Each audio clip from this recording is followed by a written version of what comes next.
just let me know. Just let me know, and I'm happy to stop and answer anything. Okay. Oh yeah, no, my screen is not moving to the next.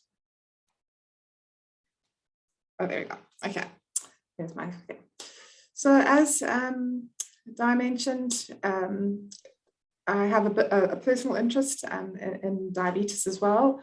Our journey as a family living with diabetes started in 2011 when my son, at the age of 2 years old, was diagnosed with type 1 diabetes. I was quite fortunate because I knew quite a lot about diabetes. I'd already studied as a dietitian, but I'm going to touch on the personal parts of our journey a little bit more towards the end. And I'm going to start with some more of the facts of our journey.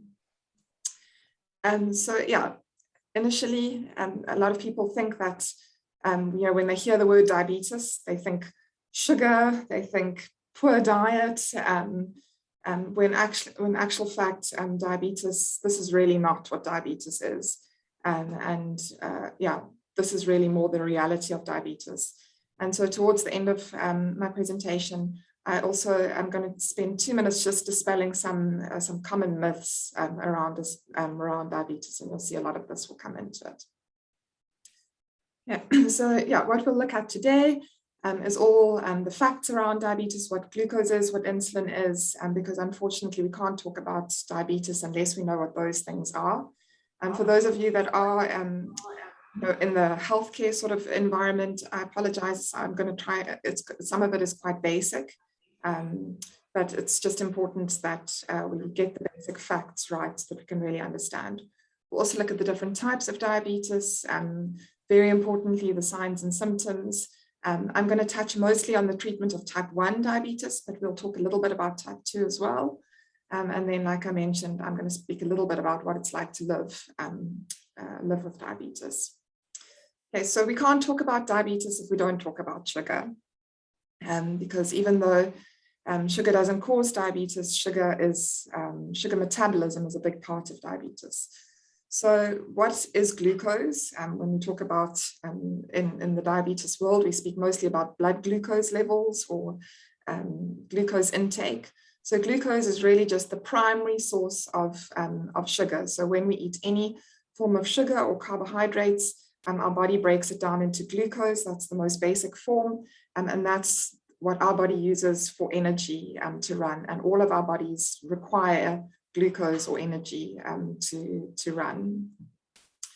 So every single cell in our body requires glucose, whether it's heart tissue, lung tissue, brain tissue, every single cell requires energy to run. So in which foods do we find glucose? Glucose is not only just in sugar, or in sugary foods like cakes and sweets. It's in any form of carbohydrate can be broken down into glucose. So that includes things, the obvious things like your cereals, your breads and cakes and starchy vegetables, but also in things like milk and fruit. So when diabetics are looking at how many they count carbohydrates and they calculate the amount of carbohydrates they need to take into account every single gram of carbohydrate they eat, whether they're having a glass of milk or a piece of fruit or a bowl of vegetables or a piece of cake. Those are all carbohydrates, and all of them get broken down into glucose in the body. Okay, sorry, I actually can't see my, I need to just move my, sorry, Di, there's like a thing in front of my screen. Yeah. So how is glucose transported in our body? So when you have the carbohydrates are in your small intestine and they get broken down into glucose, and the glucose then it moves into your blood, and then from into your blood into your cells. And this is the what we call interstitial fluid around the cells. So every carbohydrate that comes into the body broken down into the glucose, it first has to move into the blood and then into the cells. Okay. Oh, yeah. There we go. Okay, so just showing how moves across there.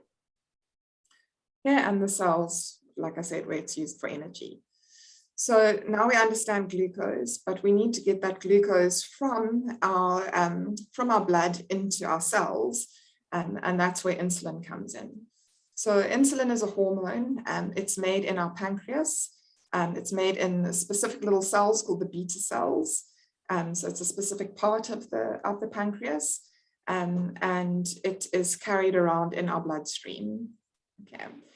And basically what insulin needs to do is insulin lowers the blood glucose levels in our body. So we consume the glucose goes into our blood levels rise. And then if you have a normal, if you're not a diabetic, then your brain will basically tell your pancreas to produce insulin, and then the insulin will help lower the blood glucose. Okay.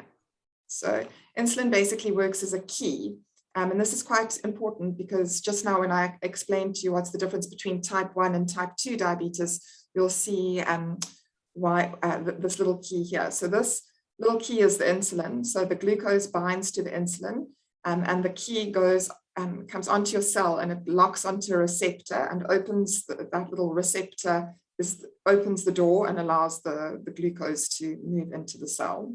Yeah. So it's important that insulin fits into the receptor on the cell. Okay. So basically, whether any type of diabetes is basically just a form of high blood sugar. So it means that your body, for whatever reason, is resulting in very high blood glucose levels or high blood sugar levels. So we're going to go a little bit into the different types, and the main two types being type 1 and type 2 diabetes. So with type 1 diabetes, basically your body cannot produce any insulin. So remember, insulin is produced in the pancreas in those beta cells. So your beta cells no longer are producing any insulin, which means that your glucose can't move from your blood to your cells. So your blood sugar gets higher and higher and higher. With type 2 diabetes, completely different condition, your body actually can produce lots of insulin. So in fact, your body is producing more and more and more. We actually see very high levels of insulin in type 2 diabetics.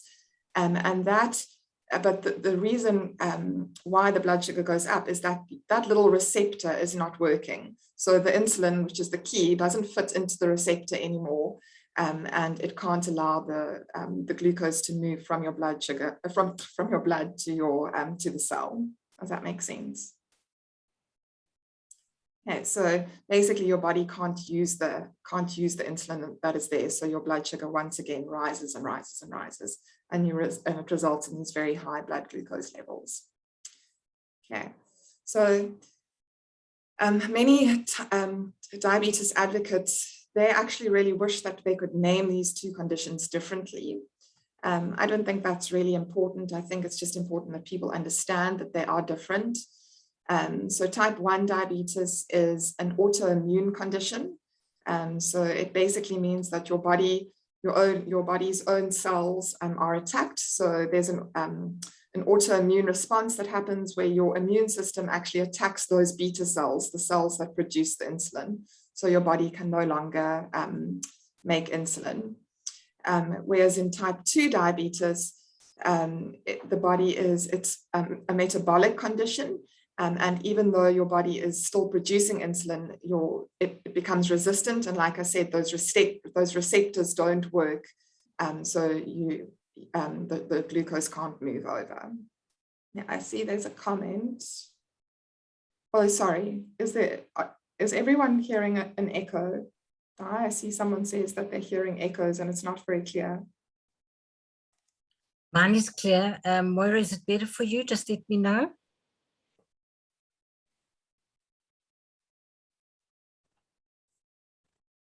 Okay, if it becomes bad for anyone else, just let me know. Okay.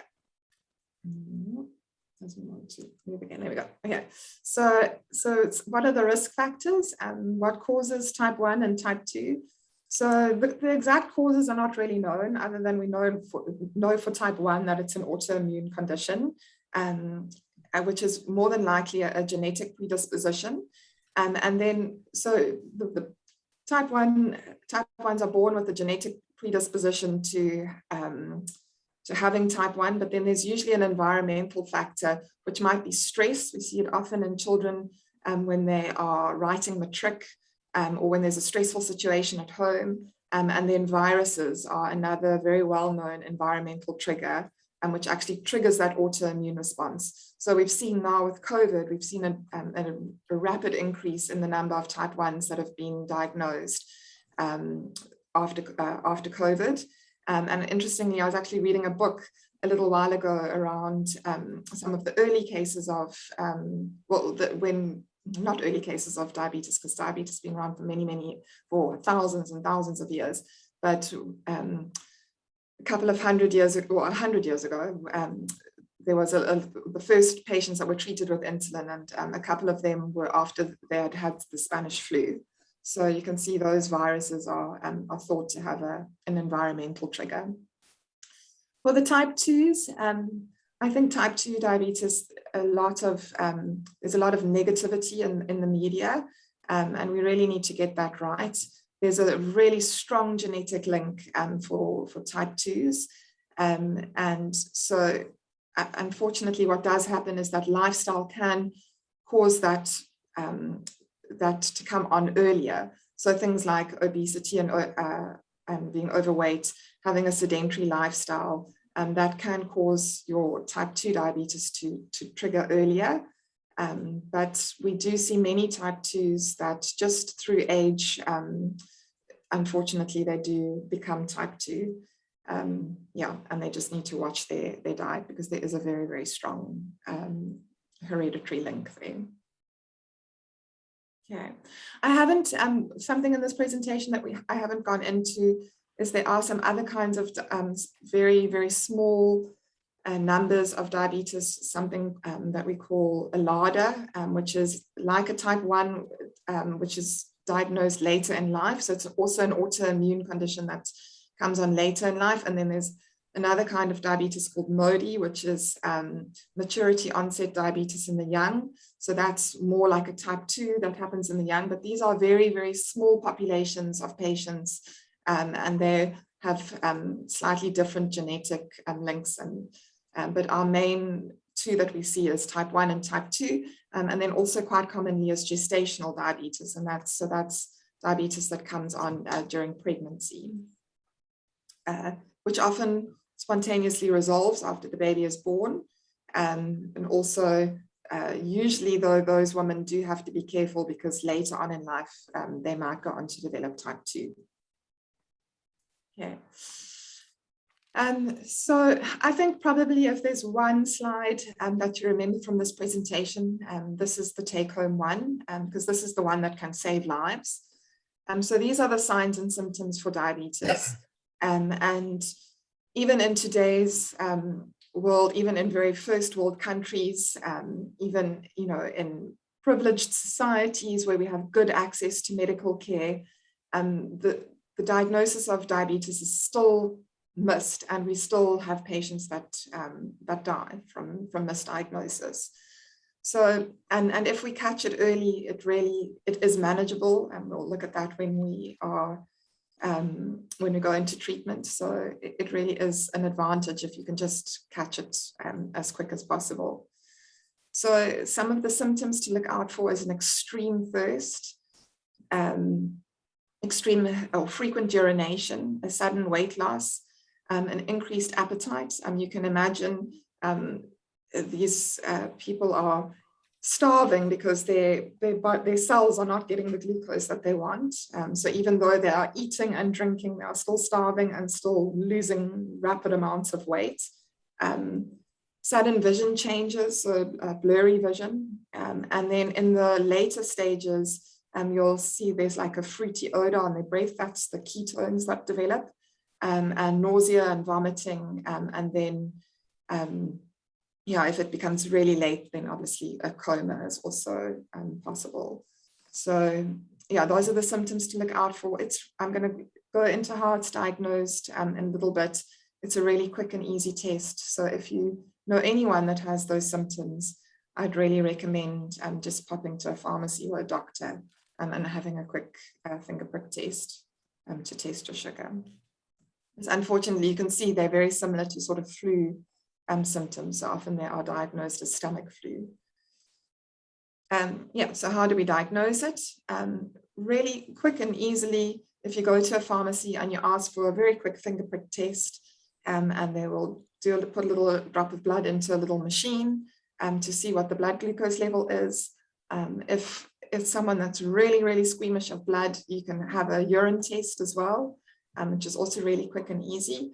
And then if there is a suspected diagnosis, then the doctor will usually send you for a test called an HbA1c, which is looks at basically your 3 months glucose test. So it looks at your red blood cells and how much glucose is attached to them, so they can see what your control has been like over the last 3 months. So it's really quick and easy and nothing to be afraid of. Yeah, so that was just in summary. Basically, diabetes means high blood glucose, and it can be type 1 or type 2. Type 1 is when lack of insulin. Type 2 is more your insulin resistance, where your your receptors are not working. Any questions so far? I feel like I'm talking very fast.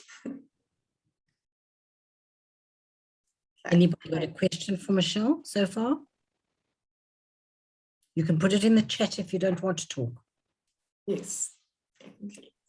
Okay, so let's quickly have a look at the treatment. So as I mentioned, I'm going to focus mainly on this side, on the treatment of type 1, but we can quickly also chat a little bit about type 2 treatment as well. So if you're type 1, like I said, your body produces no insulin. So unfortunately, the only way to stay alive is to inject insulin or to get insulin somehow into your body. And that has to be done subcutaneously through a needle, whether it's through an insulin syringe, an insulin pen, or an insulin pump. All three of those deliver insulin subcutaneously, just injected just under the skin. And I'll show you a little bit on how all three of those work. A type 2, usually in the beginning stages of type 2 diabetes, you can normally get away with oral medication.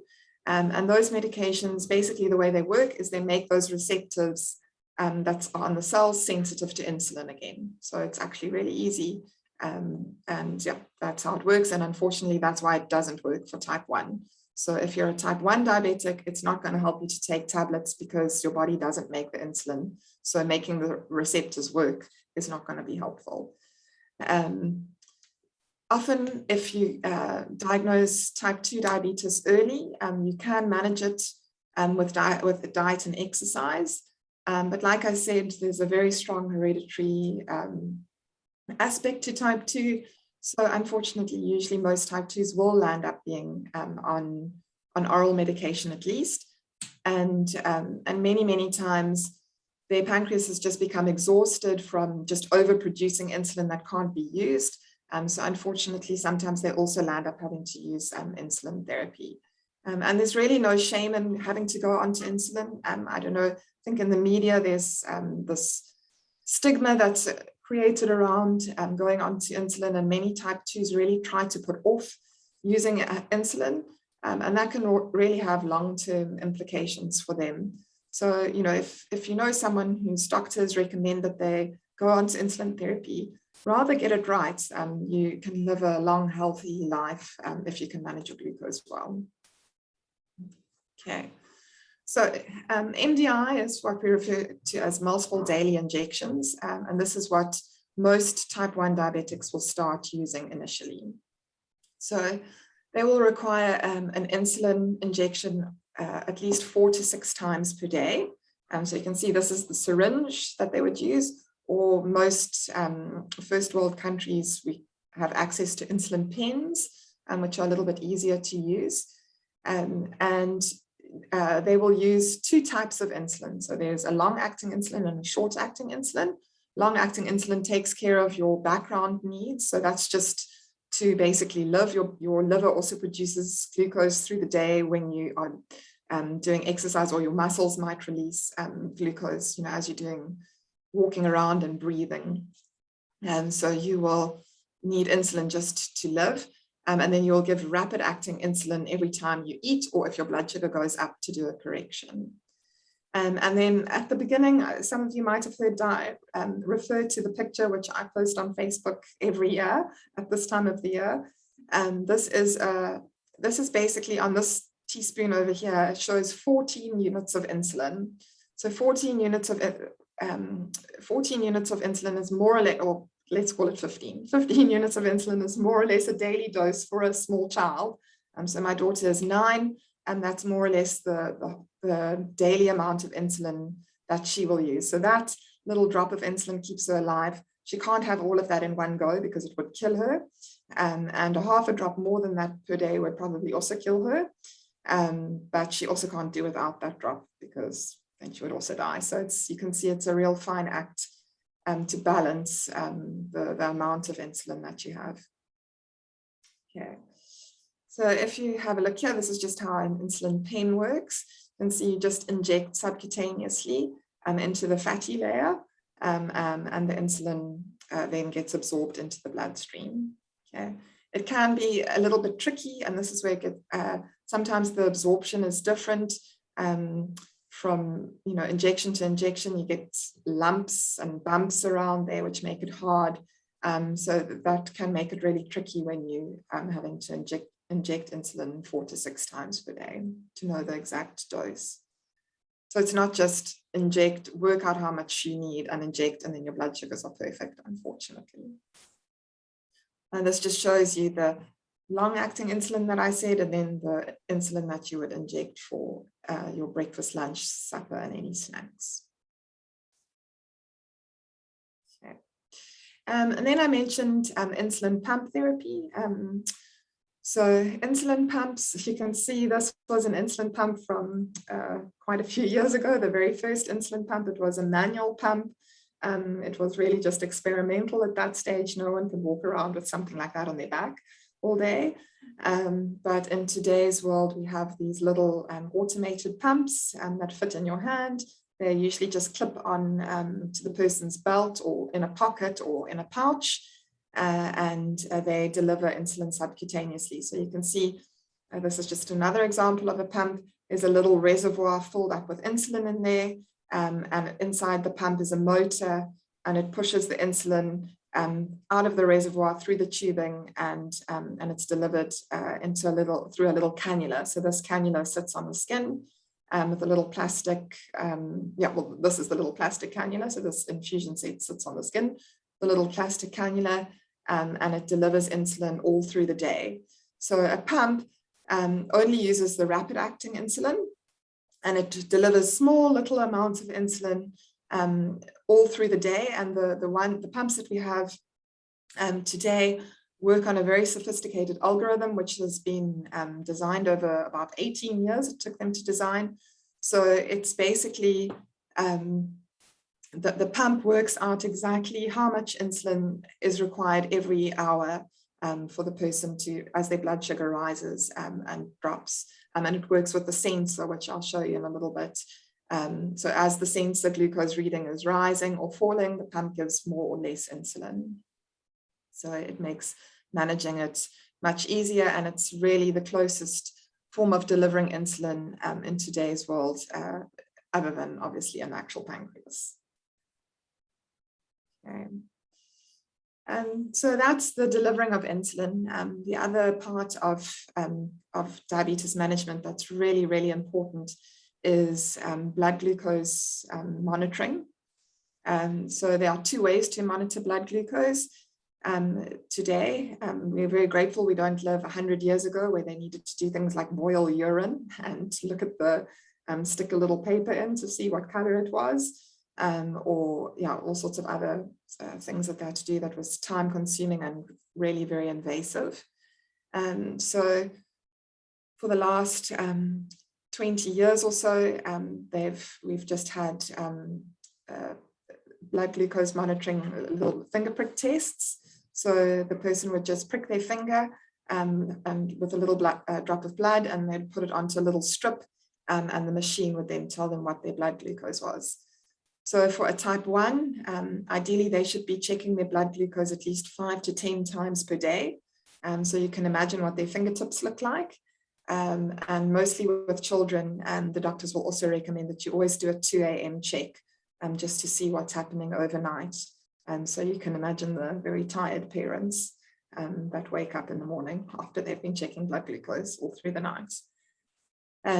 Unfortunately, blood glucose tests are not ideal. You can imagine it's just really like a photograph.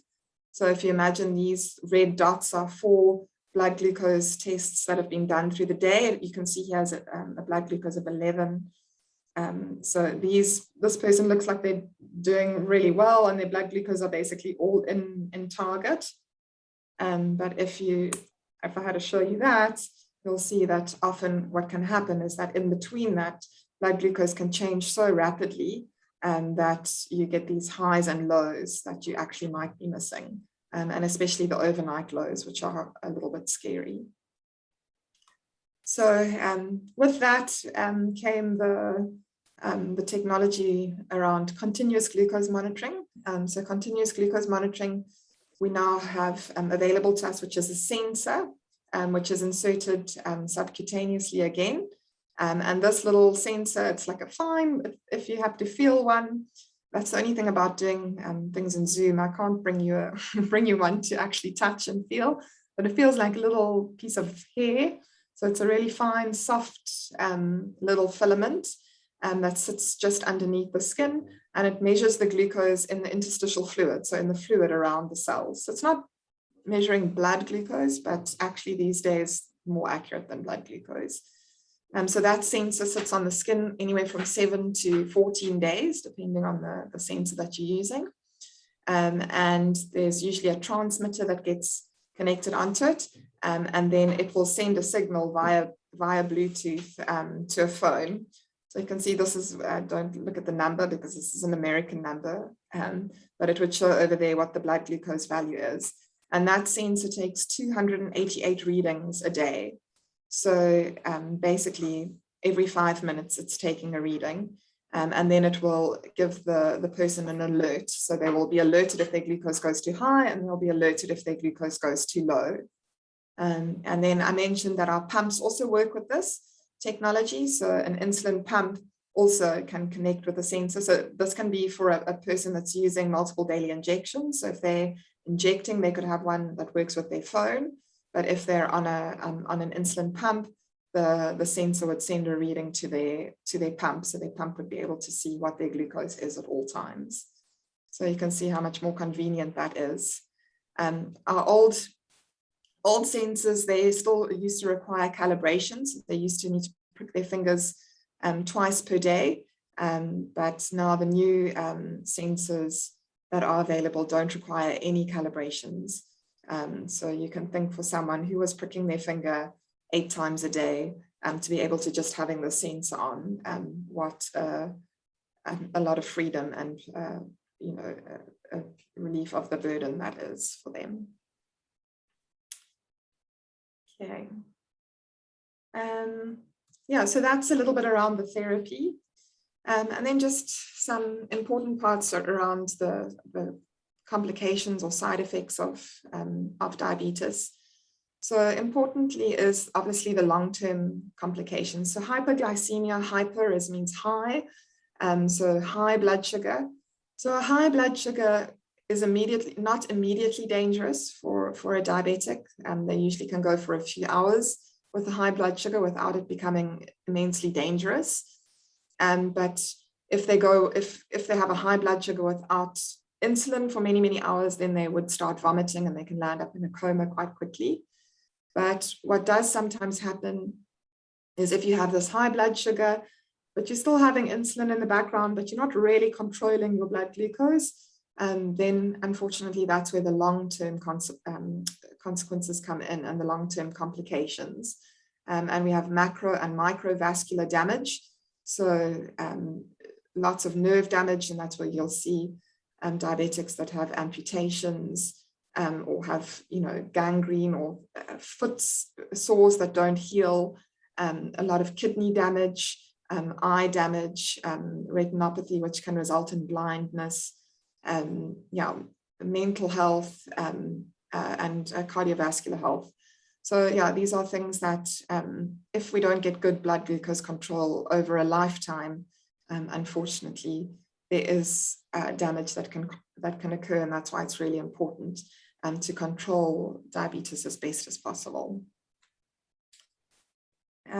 So a low blood glucose is something that is immediately dangerous.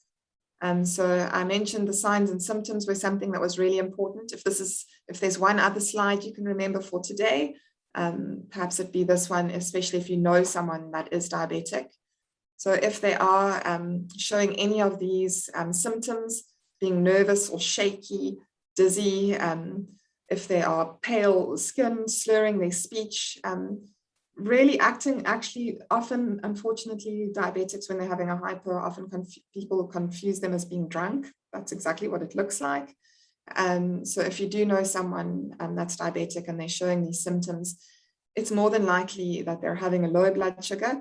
Do not waste any time testing their sugar. Just give them something with glucose. So they really need glucose very, very quickly.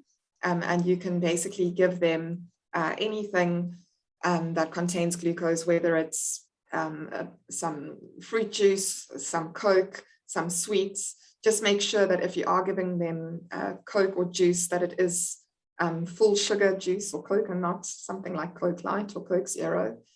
So they need glucose very quickly. We work on this 15-15 rule, but honestly, when it comes to an emergency, you don't measure, you just give and make sure that their blood glucose is up. And once their blood sugar is risen, then you can worry about testing. And if they need to correct with insulin, they can do so. Okay. Okay, so that really comes to the end of my sort of facts and things around diabetes. And then I'll share a little bit of our personal journey. So I'm going to stop there quickly and just check if there are any questions. Any questions so far from Michelle? Or any comments, personal comments or queries? Okay, I'm sure we'll get them at the end, Michelle. Sure.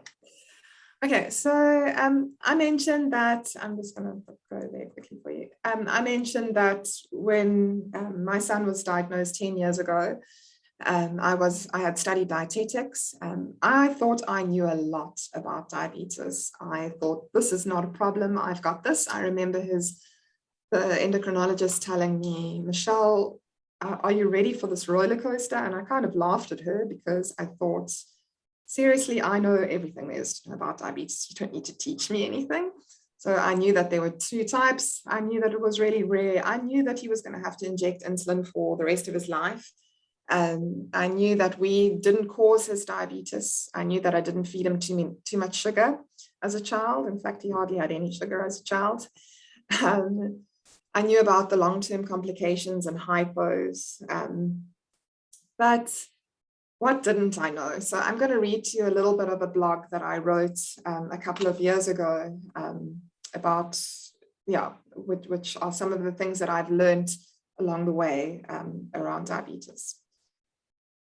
So you see, I said I knew, but I didn't. I didn't know how hard it was to control your blood sugar, that it's not just food, exercise, and insulin that determines your blood sugar, that the stress of a little needle-phobic boy of having to inject would shoot up your blood sugar, that the excitement from going on holiday would shoot up your blood sugar, that medication affects your blood sugar, that every time you have a growth spurt and release growth hormones, your sugar is out of control, that sleep deprivation affects your blood sugar. I can't even begin to describe the havoc that any small infection will have on your blood sugar. These things I didn't know. I also didn't know what it was like to watch your toddler throw a tantrum and wonder if the tantrum was because his blood sugar levels were dropping too dangerously low levels, or if because they were climbing to ridiculously high levels, or because he was just being a 3-year-old. I didn't know what it was like to hold your vomiting toddler and sit there begging them to have 1 spoon of apple juice because you knew that you had just injected them with insulin, which would kill them if they didn't get some sugar now.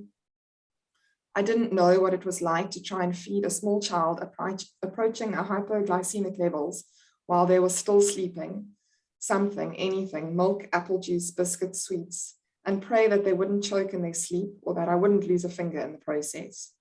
I didn't know what it was like to have to wake up every single night at 2 a.m. to make sure my child would make it through the night without going into a coma. And then every half an hour after that, because their sugar was low. I couldn't even have begun to imagine that exhaustion. I didn't know the guilt of sleeping through the 2 a.m. alarm because you're just too exhausted, and the panic you feel at 5 a.m. when you do wake up and have to walk into their room wondering if they're already lying in a hypoglycemic coma. I didn't know what it was like to have to prick the tiniest of little fingers 8 to 10 times every day and squeeze out enough blood to get a blood sugar reading. I didn't know what it was like to have to restrain your needle-phobic child 5 to 6 times every day and stick a needle in them just to save their life. I didn't know I would never be able to forget for even 5 minutes about diabetes. You see, your pancreas works 24 hours, 7 days a week, 365 days a year. It doesn't take a break, and neither does a type 1 or their caregiver. But like I said, I learned, and I learned quickly. So I just read that part, not to look for anything other than just for understanding. If you do know people that are living with diabetes around you, unfortunately, in today's media, we see lots of jokes around diabetes. We see lots of misinformation around diabetes. We see lots of stigma and blaming around diabetes. And people that are living with diabetes in their worlds, even reading that now, I realize how immensely grateful I am that my children both have amazing technology, but they are some of the privileged few that have access to technology and great insulin. There's still many, many people around the world that are struggling with even access to insulin and definitely with access to technology. And so, yeah, so it's just I think it's, I read it to people so people are aware. So yeah, when you see a grumpy mom living with a type 1, maybe just to act with kindness. Yeah, and that's basically why I share it. These are 42 factors, which I found on, this was something I found on the internet, 42 factors which affect blood glucose control. If I have to be honest, I can actually think of several more. So I think it's actually way more than 42. I see this one just popped out at me now, puberty. My son is 13 at the moment. He grew 6 centimeters in the last 5 months. He's as tall as me now. Puberty and blood sugars are no joke. Those growth hormones, they play havoc with blood sugar. But yeah, all sorts of things that can really affect us. And in fact, he's at home today. He had a blood sugar of 20 this morning because he's not well. So yeah, I see I wrote the infection in big capital letters as well. So those are just some of the things that can really, really play havoc with blood sugars. It's not just as easy as eating right and taking medication, which I think, unfortunately, the media makes many people believe. So diabetes burnout is something that is really, really real in the diabetes community. This is where people really need support. You can imagine for type 1s living on their own, or a mother who's a type 1 or father that's a type 1, they're having to act as a pancreas and carry on. So they do require a lot of emotional support. The community will give them support where they can, but it's important for us to create awareness where possible. So yeah, I'm almost at the end, but I thought just very quickly, the last 2 slides is just to dispel some myths that are out there. So probably one of the most common myths is that eating sugar causes diabetes. I think I showed you right in the beginning that type 1 diabetes is a result of an autoimmune reaction. So eating sugar does not create or cause type 1 diabetes. Many people think that type 1 can be cured or improved just by eating correctly and exercising correctly. Unfortunately, especially with type 1 diabetes, it can only be managed with insulin from the beginning. Like I said, type 2, sometimes you can improve it, but it's not going to cure it.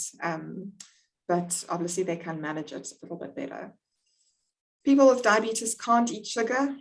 They absolutely can eat sugar, and they do. They will eat sugar to stay alive when their blood sugar is low. But also if they're at a party and there's a piece of cake, they can eat it. They will just inject the right amount of insulin for it. Obviously, like any of us, people living with diabetes should follow a healthy diet, but that's the same for all of us. Children with diabetes are sick or disabled. They are absolutely not.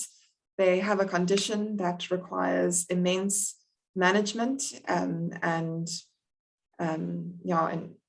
a lot of thought and care. But when they do that, they can live very full and healthy lives when they receive insulin. So this is my son. I've obviously share a little picture there of him winning an athletics race at school. And this is another boy that I know quite well. He is an international cyclist. So yeah, they lead very full and happy lives. In fact, several type 1 diabetics that have even gone through to the Olympics and won Olympic gold and silver medals. So type 1 diabetes can be prevented with good diet and exercise. Unfortunately, at this stage, it cannot be prevented because the exact cause is still unknown. With type 2, yes, you can delay your onset of type 2 if you have a good diet and exercise. But like I said, there's still those very strong hereditary factors. So even when there's good diet and exercise, sometimes we still see people developing type 2. And yeah, that's just a picture of my family, which I really should update because it's fine. Like I said, my son is my height now. So, yeah, thank you for your time. And if you have any questions, I'm happy to answer. Thanks, Michelle. Any questions?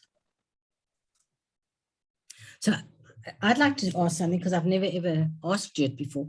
At what stage do you think that Thomas, well, firstly Thomas, and Sarah Jane will be able to manage themselves? Because it's a hang of a thing for you to have to do it, and for every parent to have to manage their children as well as your own busy life. And you literally are on duty 24 hours a day. Really good question. And there's not really a straight answer. I think everyone is an individual. I had lunch with a lady in Johannesburg last week. Her son is grown up now, but he was diagnosed also at the age of 2. He was injecting himself at the age of 2.5. I had a child that was exceptionally needle phobic and used to hide under the table from me. So he's still quite needle phobic. Whereas my daughter, I don't actually mention her in this talk too much, do I, Shane? So she was diagnosed 2 years ago at the age of 7. Obviously, she grew up watching her brother with diabetes. She's never known anything different. So she had no needle phobia. So straight away, she was also at the age of 7, she was injecting herself. She put on her own sensors. Now that they're both on pump therapy, I do a lot of the manual tasks for them, like the things like drawing up insulin and loading it into their pumps. I personally believe that while they're in my care, I want to give them as much time to be children as possible. So I don't want to have to take that time away, but I do always make them watch what I'm doing. I do always talk about it. They count carbohydrates on their own. So if they go to a party, they know exactly how much carbohydrates they're eating. So they put that number into their pump. So I give them some tasks to do so that they will be equipped. It's really individual.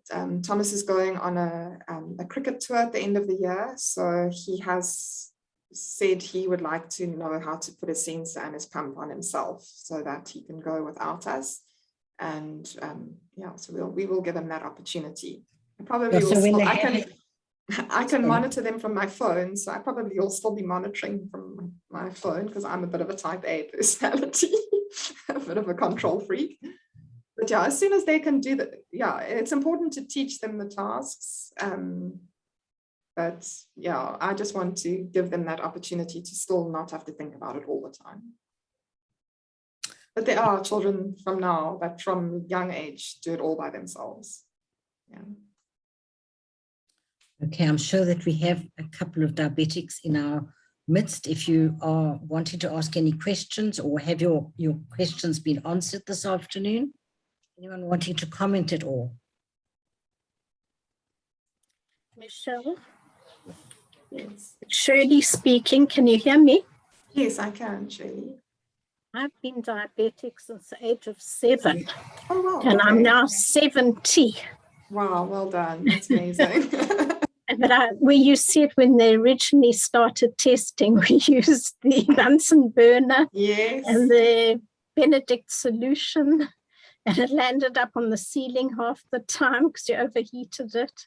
So things have changed tremendously in the last couple of years. Absolutely. Just the technology is just amazing and yeah, really encouraging. I often show my children when they're moaning about diabetes, because they tend to do that, we all do, I suppose, then I often go and find pictures for them of things from 50 years ago or 60 years ago, and I show them the glass needles that needed to be boiled and the Bunsen burners for the urine, and I'm like, you can choose your insulin pump or you can choose these glass needles. Which one would you like?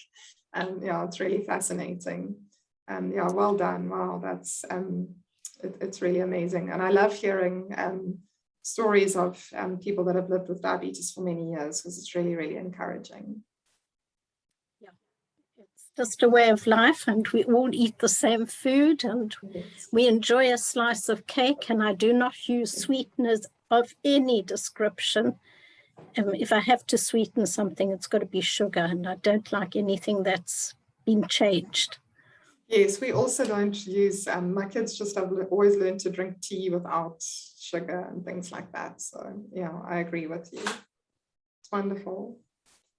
So Michelle, another question. I mean, I know your family history, but maybe there are thoughts of it that it is hereditary or genetic. So maybe just talk a little bit about that.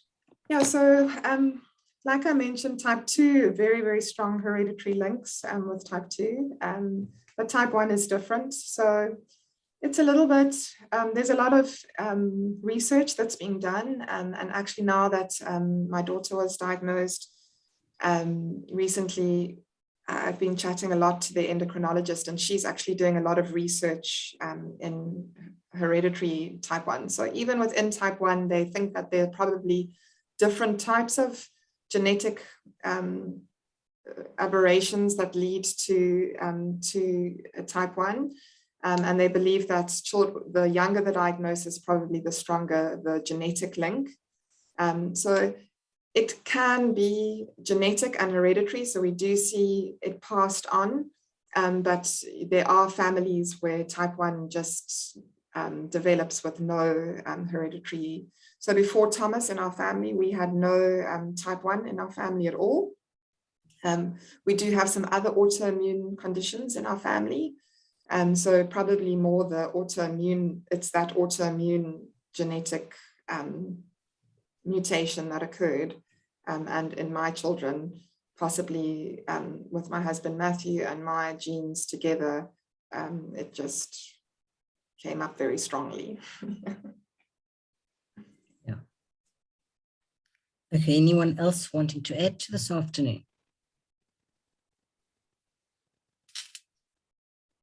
Okay, Michelle, thanks so much for agreeing to talk at such short notice and for such a fantastic presentation. I'm sure everybody learned something this afternoon. So we really do appreciate the time that you've given us. Tomorrow we've got in the morning, I think it is Rebecca's morning with her clients. And then in the afternoon, we've got legends, but due to load shedding, we are going to show it twice. So don't think that you'll miss it, because we'll make do so that if you have load shedding at the first showing, we will do it the second time. Amanda's just said that West Coast are having it on Wednesday, I think. because there's load shedding, and the rest of us are having it at 2 o'clock tomorrow afternoon. And then don't forget exercises on Wednesday and the movie on Wednesday afternoon. And then Thursday morning, we have got Cheryl Lazinski from the Orange City Market going to talk to us, and then a movie on Thursday afternoon. So just stay safe and be well, everyone. And Michelle, thanks to you. Thanks, Di. Thanks for the opportunity. Pleasure. Be well. Keep well. See you. Bye-bye. Sorry, West Coast and Milnerton are tomorrow at 11 a.m. What is that, Hajira?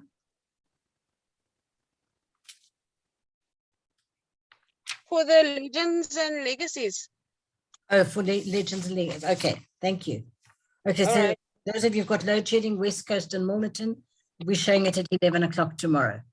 That'll be after the session with Rebecca. So thanks so much. Be well, everyone. Bye. Bye.